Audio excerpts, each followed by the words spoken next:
Spirit winks at you. Looks like we're chiseled from the same stone, Godwoken. You must be so proud. The spiritual union is sudden. It sounds and feels as if you have fallen to the sand chest first from the coast's tallest cliff. You gasp, and you open your eyes. You bow to Alexander, as Gareth has said you must.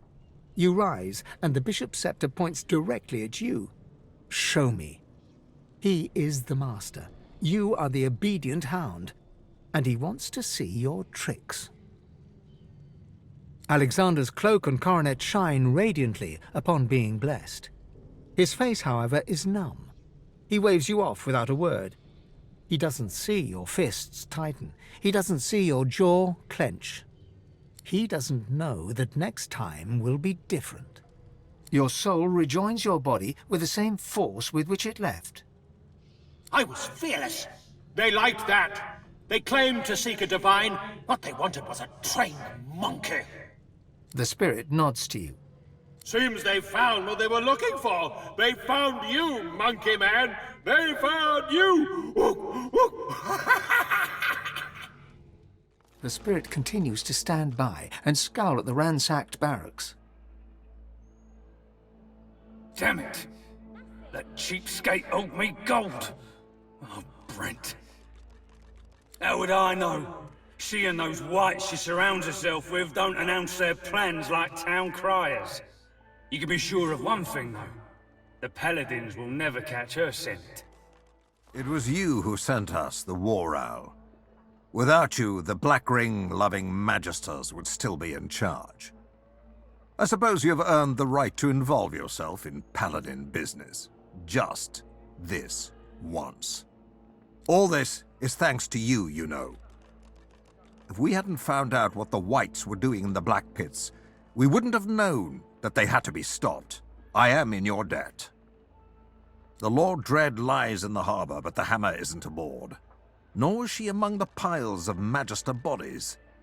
Should you hear anything, you are of course welcome to bring it to me. But rest assured, your help is not needed. My paladins will find her, and she will face divine justice. Very well. We know that Dallas and the Whites conducted their heresy from these barracks. If they were all working for the Black Ring, and I believe they were, there must be some sign of it in this building, perhaps even a safe house. We don't have much yet, but we will tear down every brick until we find their wretched hiding hole, and then we'll haul Dallas into the light. Not much, at least not yet. Perhaps you'd have better luck given your credentials. The White Magisters were in these barracks when the fighting began, an entire cabal of them. If we find them, we will find Dallas, I have no doubt. They must have left some clue as they ran. Something that will lead us to their secret little den. Find it! Who can truly know a diseased mind? She is rotten to the core. That I am sure of. Although much as I despise the creature, I have never known her to be a coward. She fought well in battles against the Black Ring. Wherever she's hiding, she will not go quietly. I pray it helps. Voidwoken at one gate and the Black Ring at the other. We need to stop this madness. Do you need anything more? She disobeyed orders. She knew the consequences. I expect she shall receive justice. The Whites have betrayed the memory of Lucian in the most heinous manner. We've had our suspicions, but you provided us with proof. Collusion with the Black Ring. So we acted to put a stop to their treason. The Order must persist. The Order must endure. The Magisters can no longer have power. Enjoy the city, won't you? Arx is wonderful at this time of year. A combination lock is embedded into the face of the hatch with 4 numbered dials. A sequence of numbers has been engraved on the face of the mechanism. 1324. Below this are 4 dials. Each of the 4 dials bears 4 phrases that can be rotated into place. The first dial must be set. The mechanism clicks. The second dial has the same 4 phrases to select from. The mechanism clicks once again. The third dial bears the same options as before. Another click.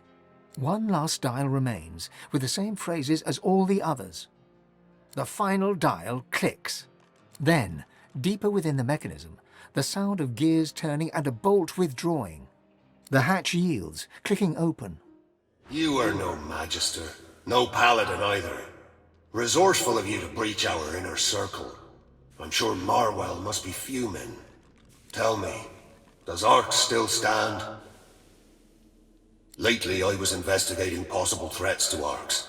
My inquiries led me to suspect that a Dwarven enclave was planning something significant from within the city's sewers.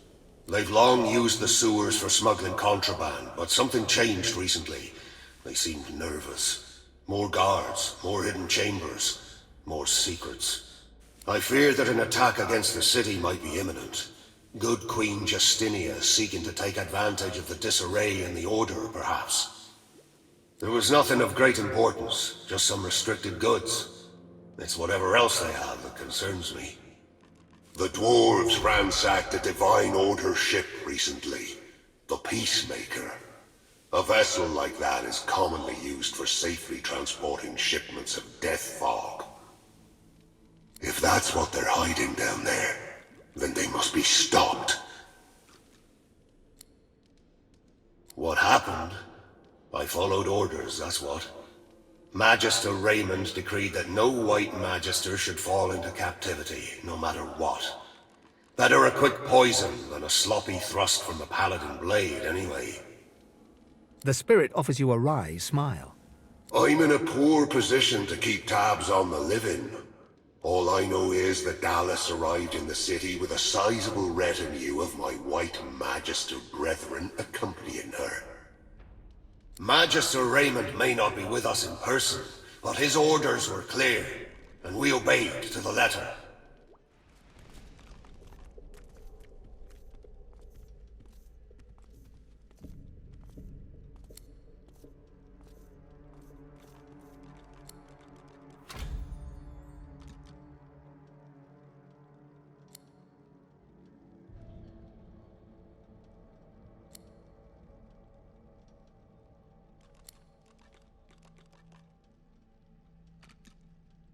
Raymond's spirit smiles.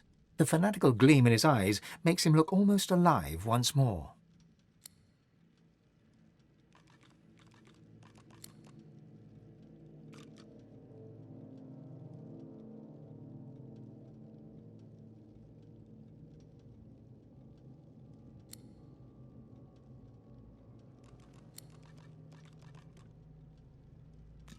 You again. It seems we are fated to meet before the Hall of Echoes after all. She grimaces, looking away from you. No, it's not at all how I imagined it. I thought there would be so much more to learn. Now I am seeking things you could never find for me. Rituals to awaken as an undead again. True death only rekindled my desire to be alive. And I've heard there's some kind of covenant, I can swear. Excellent work. I had my doubts about you, but I'm happy to be proven wrong. Kem looks about, then returns his eyes to you and gives you an imperious nod. With that out of the way, I'm sure you've prayers to submit and acquaintances to greet. My paladins will see to any further concerns. Goodbye now. Is that so? Perhaps she thought to convince the Keeper, Lord Ahu, to allow her entry. A foolish plan for more reasons than I can list. I wonder... Well, anyway, it looks like I will need to deal with the witch myself. It's been a long time coming. But please, take this as a token of the Paladin's gratitude. You were invaluable once again. Now leave us to do our work. Paladins, turn this place upside down. I want every nook, cranny, and spiderweb examined. If there's nothing else, we have a lot to do. Enjoy the city, won't you? Arx is wonderful at this time of year. Several bystanders are suddenly engulfed by smoke and flame. Flesh melts, bone reshapes, black eyes glare, and fanged maws hiss sulphurously. The doctor sends his ill wishes. You killed his advocate. Now you must pay! This place is already overrun with addicts and orphans, and now I've got to deal with... what? A vagrant creeper? The woman shakes her head and sighs. I should stop caring so much, but the kids shouldn't suffer. They don't deserve this void-infested hellhole we're handing to them. What is it? Or what was it? Two different things, you know. Used to be a school. My husband Griff and I, we taught the local kids what we could. History, politics, writing, reading, a little cooking, a little alchemy. The parents paid what they could. It was enough. Then the Voidwoken came, and the Magisters took Griff away to Fort Joy. Said he was luring the monsters in, like my sweet Griff would ever do such a thing. Now it's this. I'm stuck scrubbing Lady Kem's filthy floors in exchange for coin most days, and I don't have the energy to shoo away the junkies that wander in. You know him? Was he holding up okay? That sounds like Griff, all right. I'm telling you, if he were here, he'd have this place cleaned up in no time. If the squatters were gone, I could start fresh. Scour the place down, get the school going again. Get out from under Lady Kem's posh thumb. Well, I wouldn't refuse your help. If Griff can't be here, maybe you're the next best thing. Beryl hums a few random notes, just a few, but in those notes you discern a crumb of hope. Look over there. Shiny light. Do you see them? The mist steps. Each one is an echo of Lucian's dreams. Pray be his. They lead through the silver puffs and into the hall. She bows towards nothing in particular and fingers the collar of her priestly garb, then looks at you with dark, sunken eyes. I am blessed, fresh pearl, by Drudenay and Divinity. I glide on Lucian's breath and feed on his sighs and smiles. For him, I would walk the path of blood. He needs only sing the command. I'm not like the cat lord, our Hulu. He slinks around and under and over and inside. He would skim the path and miss the blood. The priest raises her head and screams to the ceiling. Lucian, my wings are ready. I will flap and flit-flop when your words go blue. Our Hulu does not deserve your warm. I hear he avoids Lucian's tough-maker, the path of blood. He is a defiler of Lucian's will, Shine Beast. The crypt waits for only divine, devout, devoted. It is not an easy make trial. Bypass the blood and Lucian brings the rumble. Skyquakes across the heavens, what Lucian said. Punishment for the easy walk.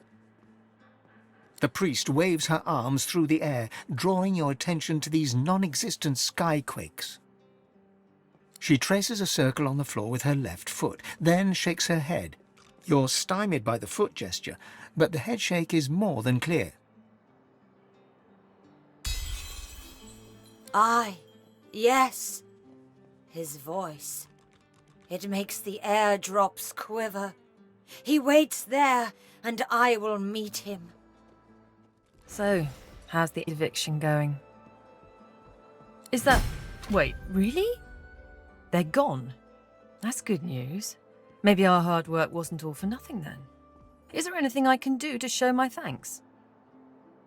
She pauses and tightens her lips. A moment passes, and then another. She smiles. Well, at the risk of saying something I shouldn't, that whole mansion is weird. She sits in that drawing room serving tea all day.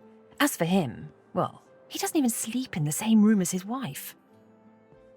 He has his own bedroom, does Kem, and it's always locked. He's got secrets, you see. Trapdoors and ladders. Where they lead, I don't know. but his wife knows nothing about them. Anyway, you've certainly been a breath of fresh air. You're no Griff, but it's been good having you around. The proprietress gives you a sweet smile. You look like someone who's ready for business. You look like someone with an eye for the main chance. You look like someone who needs an investor. I knew it the moment you walked in here. Here comes an enterprising fella, I said to myself. Here comes a man who could take a sum of gold and turn a tidy profit. I can see it in your eyes. Whatever you're up to in the fine upstanding city of Arx, jewel of Lucian's blessed domain, I'd like to back you, financially speaking. But be warned, I demand security. You must make a deposit. And I always recover a debt. You understand, I'm sure.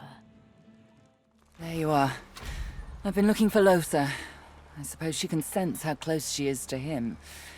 Luckily for all of us, I've been busy. I know exactly what we need to do to get him out of Losa's head and into the palm of her hand. Shall I continue? Well, the prognosis is very good. I know of a way we can find your demon's home plane, the place he stores the souls he steals. If we can find it, we can destroy it. Losa inhales sharply. I'll read that as excitement, gratitude, battle lust. It's just, this is it. This is everything I've wanted. Finally, a chance to have a chance. That's the idea, at least. But we need to move quickly. The faster we can get in and out of there, the less chance there will be that a drama leak realizes we're there. So, are you ready? Yes. Yes, definitely. I think. So, team, ready to roll? Malady takes Losa's hands and closes her eyes. Stay near me, all of you. You don't want to get lost where we're going. You are suddenly heavy on your feet. The air here feels weighted with import and dread. All light within you feels suddenly dimmer. Here we are. Tread carefully, Losa. This place, it isn't safe. Losa looks at you nervously and smiles.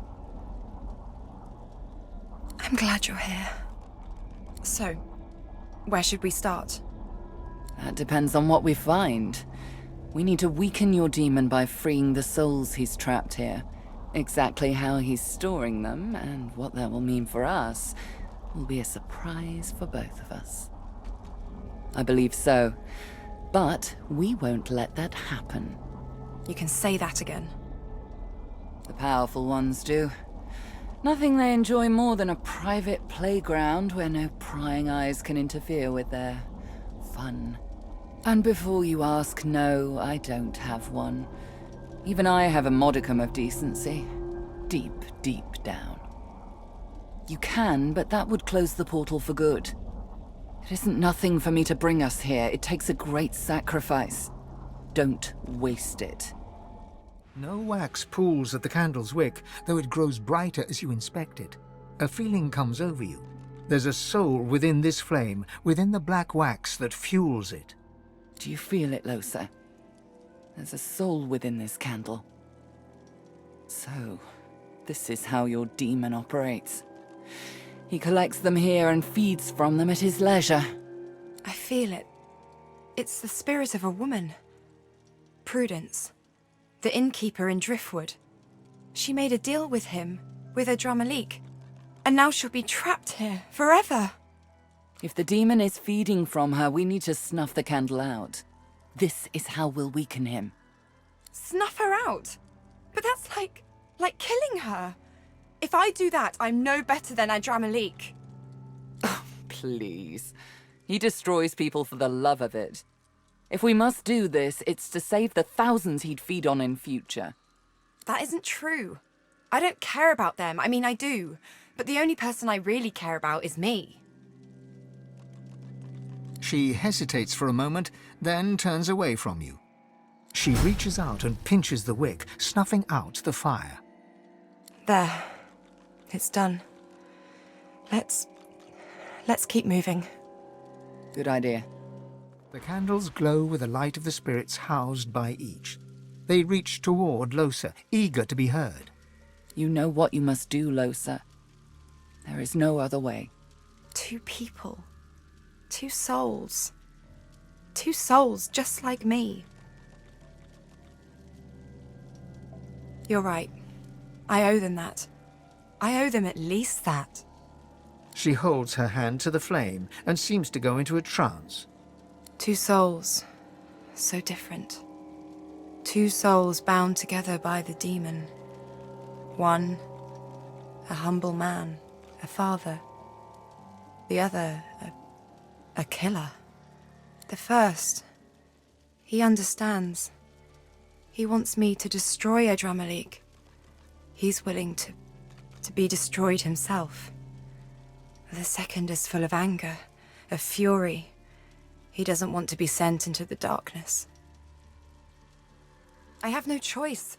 If I want to survive him, I have to be like him. I have to do this, it's the only way. Losa reaches out and twists the candle's wicks.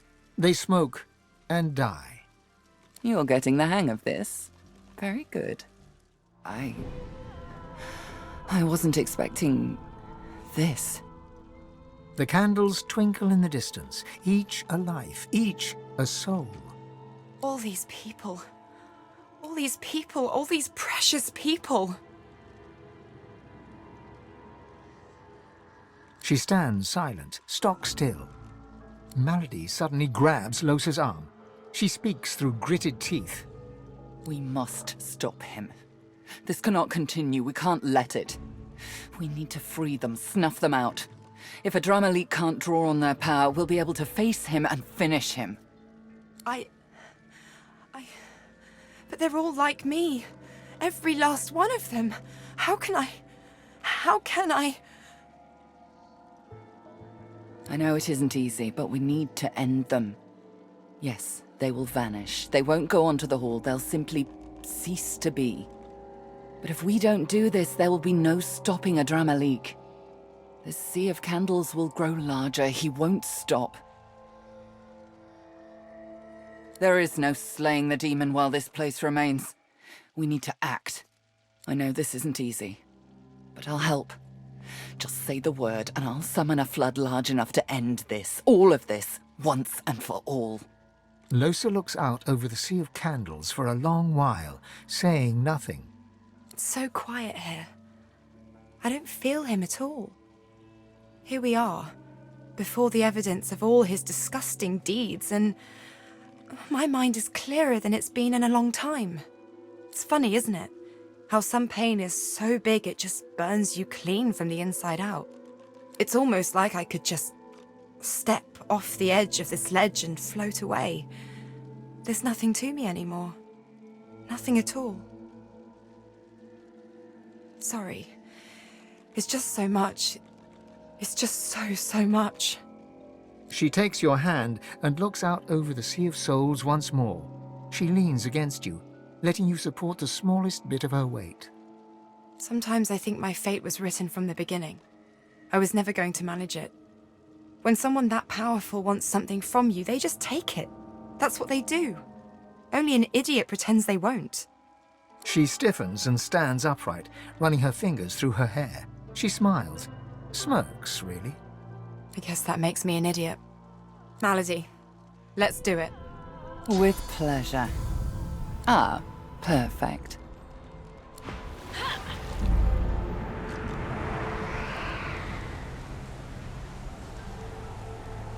There. It's done. It's all done. All right, that should do it. We need to leave. Quickly. She pants and wipes her mouth. Blood smears across her sleeve. Losa is still and quiet, her eyes flashing grey, then black, then draining back to normal. Adramalik. He must be furious. We need to get out of here. Now. Hurry. have it, Losa. Do you feel it? How weak he's become. It's amazing. My heart feels more like my own than it has in too long now. I can almost start hoping I stand a fighting chance. You still need to face him. You still need to best him. But you can do it, especially with allies like this at your side. Of that, I have no doubt. None. I need to rest. You can do this. You are ready. You can finish this, now and forever. I couldn't have done any of it without you, Mals. Losa wraps Malady in a huge hug. Malady grimaces and pats her back stiffly. That was amazing. He's scared. I feel it. Oh my gods, I feel it. This is it. She suddenly stops short and stares at you, hard. She leaps into your arms and plants a huge, wet kiss on your mouth. You and me, we can do anything. Let's get him, Chief. The door does not open. A creeping sensation comes over you, as if the door were examining you. Losa, the doctor will see you now. Welcome. The nurse stares at you with unfathomable hunger. His sharpened fingernails gouge deeply into the wood of the desk, as if he can barely contain himself. You are not on our books, but the doctor may still make time for you. If he declines, perhaps I can make time for you. Beast, your invitation arrived as scheduled, I see. Most excellent. You must wonder why I've requested an audience with you. As it happens, we have a common enemy. Beast's whiskers stand on end like a porcupine's quills, ready to pierce whomever might stray too close.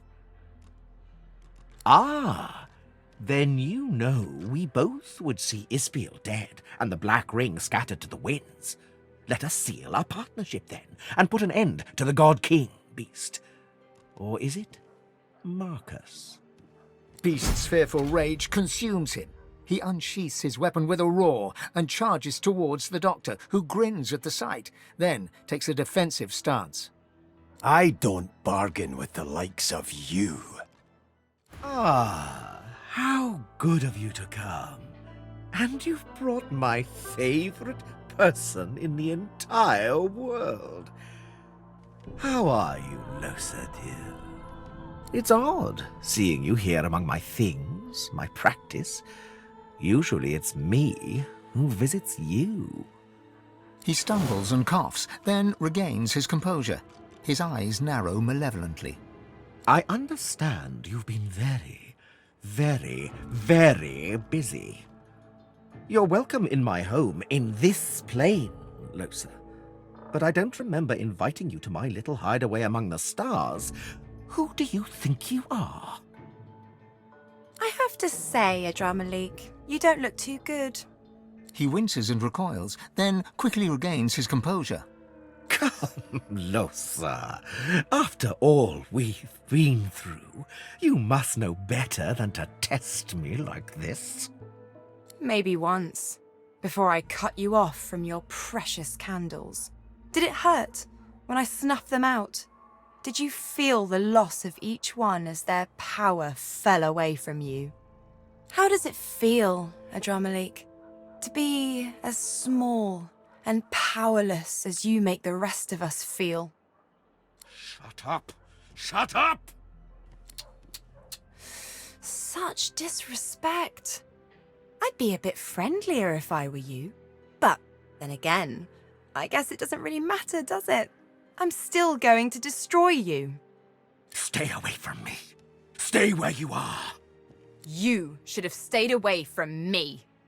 Losa puts a hand to her weapon. She glows with cold fire. Her radiance fills the room. She looks to you. Ready, Chief? I have given you everything. The powers of the gods. Freedom from their relentless demands. Everything I had, I laid at your feet. And you react to me with this anger. This Hatred? It defies logic. It defies explanation. There's nothing left I can do for you, Losa. Nothing but feel sorry for you. And that I certainly do. But make no mistake, this changes nothing. You are mine. Mine and mine alone. I don't need your consent. I only need your soul. An odd-looking young woman, a woman you now know better than almost anyone, is staring intently before you. Fingers curled rigidly at her sides. Greyish-black veins run from her eyes down her cheeks, then suddenly clear. She blinks. Her bright blue eyes, bluer than you've ever seen them, shine with life. Hey. Hey! It's over. I'm free. I'm free. I'm free! She goes silent, listening. You know, I think maybe I was wrong before. That I could just get rid of him. I can still hear something. Deep down. Like an echo, really. An echo of a whisper. And if I choose to listen... She pauses, one ear cocked, and frowns. It gets louder. And if I choose not to listen... She cocks her head the other way, brow furrowed, then breaks into a huge smile. I can't really hear it at all. I guess that's a new kind of freedom. Maybe not the freedom to be alone, but the freedom to choose which company to keep. She smiles and steps forward, her heat like a warm breeze, her smell like earth and leaves, and leans in to whisper in your ear. I choose me. And I choose you. I choose us. She leans back, her face shining, eyes dancing, radiating freedom, love, joy itself. So, now that my voice is mine again, want to hear a song?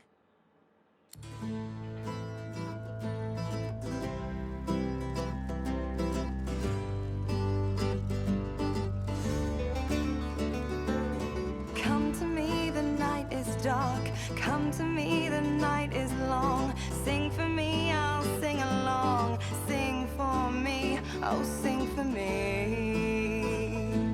Sway with me, we'll make them scream. Dance with me, we'll make them bleed. Sing for me, I'll sing along. Sing for me, oh sing for me.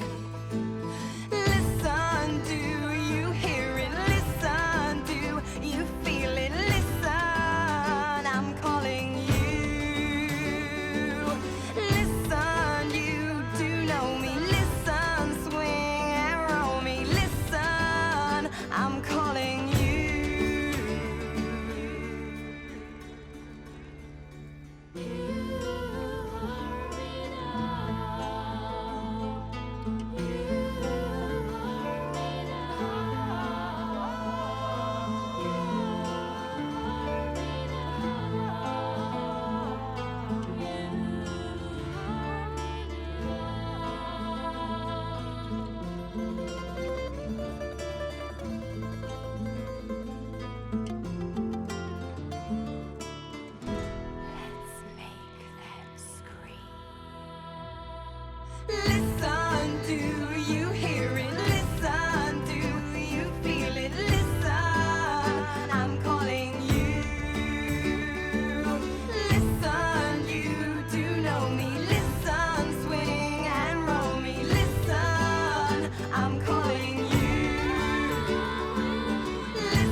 I love that song, you know.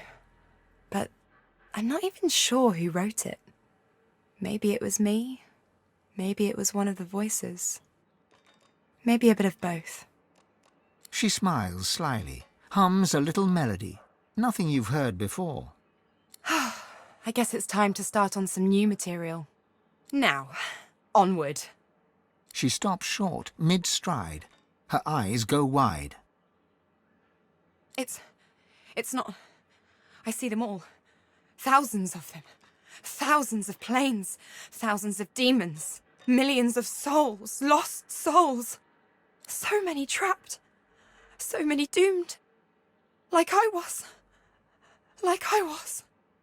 She shakes her head, eyes squeezed shut. Someone needs to help them. Someone like us. Someone like me.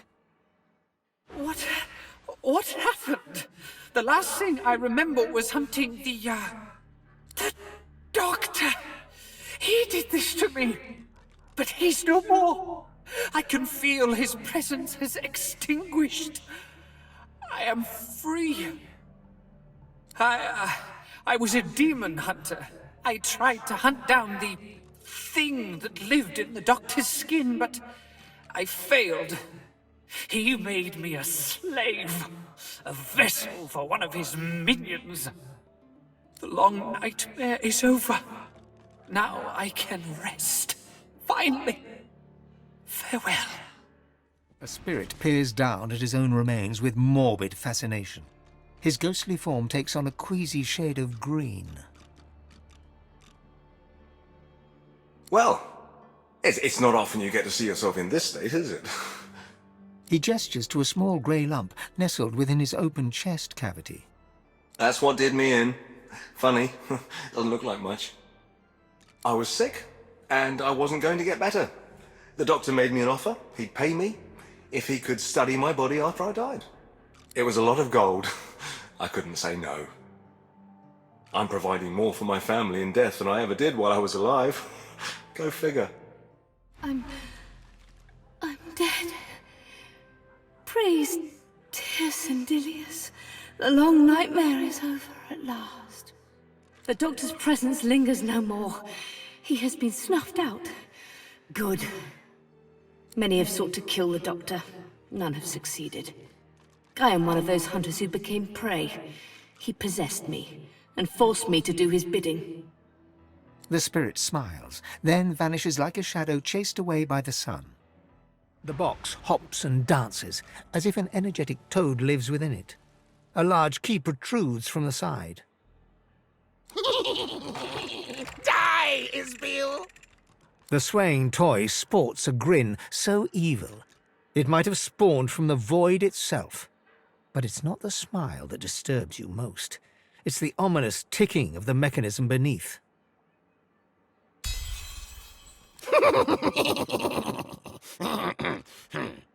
Okay. The doctor's plan! Hide in wedding cake. When dessert time came, go boom! Goodbye, Isbiel! I don't know why you're so nervous. I wasn't really going to explode. In the squalor of these hellish surroundings, you spy a lone, bewildered figure. Who's there? So dark. Step in from the shadows. It's you, God woken. The demon, Adramalik. Too powerful. Possessed. Kill it. If you can. Adramalik. His name is not enough. He knew I was coming for him. A trap. A cage. So fast. Like lightning before the thunder. So fast. My soul encaged. Yes. A newfound silence. Sweet absence of agony. The 1,000 teeth are gone, gnawing at the mind and heart. I faced the hell scarcely to be imagined, but you, Torchbearer, led me out of the dark. Thank you. Bless you. You did what I could not. After such a feat, it cannot be denied. You are worthy of divinity. I must depart for the Lady Vengeance. There I can recover. Go claim the power of the gods, and do unto the void as you did unto the demon. Only you can. Wet eyes, red face, soiled garb. The dwarf suffering is writ on his body and soul. He opens his mouth to speak, revealing a gaping darkness where his tongue should be. You recognize him. This is Barston Tongues, the self-assured driftwood bard, whose golden voice filled the tavern with verse. His lips part. Drool trickles from his lower lip, but he speaks no words, and there is no meaning to be found in his formless throat burbles. The dwarf's eyes widen in gratitude. He blinks, yet no tears fall from the pink goo that's collected in the corners. You ended my suffering. I am a projection of the spirit of Elenessa. The demon is dead. I am no longer his slave. You have my gratitude, and in recognition of all that you've done, I shall give you the spirit of an elven morning star. Made of pure source, it will pierce your enemy's armor. I know you shall use it in the service of good. Fare you well, Demon Slayer. Fare you well. What was I thinking? 1 minute they're living their lives, playing with their children, meeting with friends, singing and praying. And the next, gone. I extinguished them in an instant. Like they were nothing. I don't know. They'd still be alive if it wasn't for me. I'm just one person. Maybe there was another way. Well, it doesn't matter now, I guess. What's done is done. And I'm glad you were there to help me see it through. Greetings. I am Cranley Hubert. I assume no further introduction is required.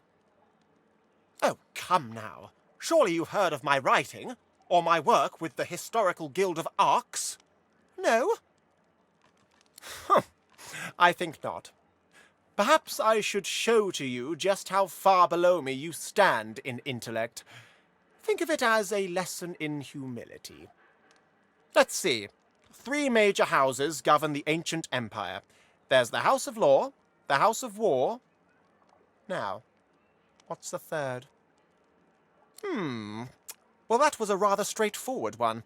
You'd have to be an utter dolt to have not heard of the House of Dreams. Another question, then. In what year was our saviour, Lucian the Divine, taken from us? Correct. Perhaps I'm still being too easy on you. Any drunk on the street could have gotten that right. Time for a real challenge. Name the first king of the dwarves. Clearly you have had some modicum of education in your time. One final question. Answer this correctly, and you can consider yourself a scholar on par with yours truly. Fail, and I shall have to show you my door. The Sorcerer King from times of yore, Brachus Rex, had a twin. What was her name? Well. I must confess, your knowledge is impressive.